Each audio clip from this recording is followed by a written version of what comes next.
السلام عليكم خوت. شو بدك؟ هو مات نينجا. علاش نقول لكم راه اي حاجه تقدر تشوف ديال ما في التيك توك هذا. بدك تمسك نفسك من الكارثه اللي هتسمعها دي. نبدا بالخبر الحلو ولا نبدا بالخبر الوحش؟ نبدا كارثه هذه الدراري، تصنتوا شي كارثه هذه في مصر يمكن ولا ما.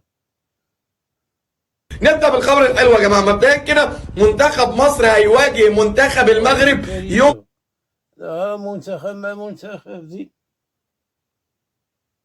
الخميس اللي جاي يا جماعه. منتخب مصر للمحليين ومنتخب المغرب للمحليين يا جماعه. نخش بقى على الخبر الوحش. الخبر الوحش انا مش عارف اجيبها لهم ازاي، بس الخبر الوحش يا جماعه ان هيلعب مع منتخب المغرب. هيلعب مع منتخب المغرب وليد ازارو، تيخلعوهم في مصر هاد اللعابه اللي غيذكر لكم الدراري. اسمع اشرف بن شرقي، رضا سليم، وليد الكارتي، محمود بن تاي. وهذا زيد حمد الله وتي سوداني وفهمتي. صراحة مي غيكون تا هو، راه تابونو تا هو راه عنده الحق يلعب معاهم في الحقيقة.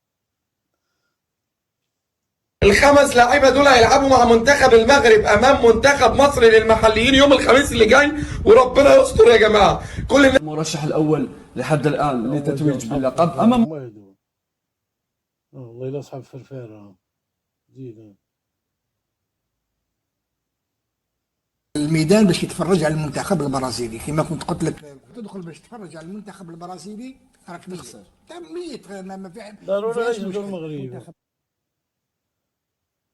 البرازيل عندها فرصه كبيره باش تمشي لدومي فينال وحتى بالك لا فينال تغلب، حتى وكانت زمره تاع جوده تاع لاعبين. لما تشوف انت اللاعبين اللي موجودين في البرازيل عطينا تشكيله المنتخب البرازيلي كقيمه فرديه. اظن البرازيل لعبوا احسن. انا شفت فريق برازيلي يعني عمل كل شيء. تكلم على المنتخب المغربي ضروري يذكروا المغرب. يسير علينا الله يعاونكم الدراري، كنا عاون ربي.